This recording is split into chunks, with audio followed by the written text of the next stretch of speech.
হ্যাঁ ভাই, তোরে যে ভিডিওটা দিতেছি এটা অ্যাকচুয়ালি আজকে তোর রাধানগর থেকে ইকফাই আইতে এই ঘটনাটা মানে আমার সামনে হয়েছে। আমি অ্যাকচুয়ালি আগের সিটটা বই রয়েছি, তো একদম লাস্টের সিটটার মধ্যে মানে লাস্টের আগেরটা বইছি, লাস্টের সিটটার মধ্যে দুইজন মেয়ে বসে আর এই ভদ্রলোক উঠছে। হ্যাঁ, তো উঠছে ভালো কথা, তাইনে কন্টিনিউয়াসলি ভিডিওটাতে দেখতেছো যা স্টার্ট করছে মানে তাইনে একদম এক্সট্রিম লেভেলে স্টার্ট করছে। হুম, তাইনে একবার ওয়ার্নিং দেওয়া হয়েছে, তাইনে কোনো কিছু মানে গায়ে লাগাইতেছে না।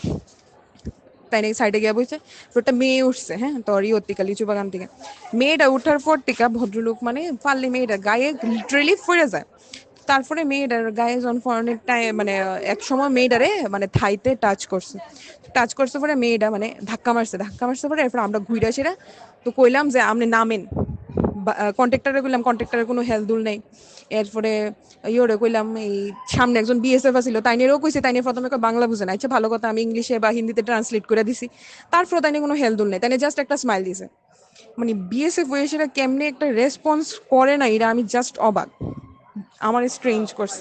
তো ইডা গেল, হ্যাঁ। তো তাইনেরে আমরা মানে অনেক এই কন্ট্রাক্টরের লোক অনেকটা কথাবার্তি কয়ে এসে এক এক প্রকার কথা কাটাকাটি হয়ে এসে তাইনের যুবতরাতে নামাই দেওয়া হয়েছে। আমরা ভুলে গেছে তাইনের ইকফাই আনো নাছিল। তো অক্ষণে মানে এই রিসেন্টলি এই ঘটনাটা এমন ভাবে হইছে, মেয়েরা ওখানে মানে একটু ট্রমাটাইজড হয়ে গেছে আর কি।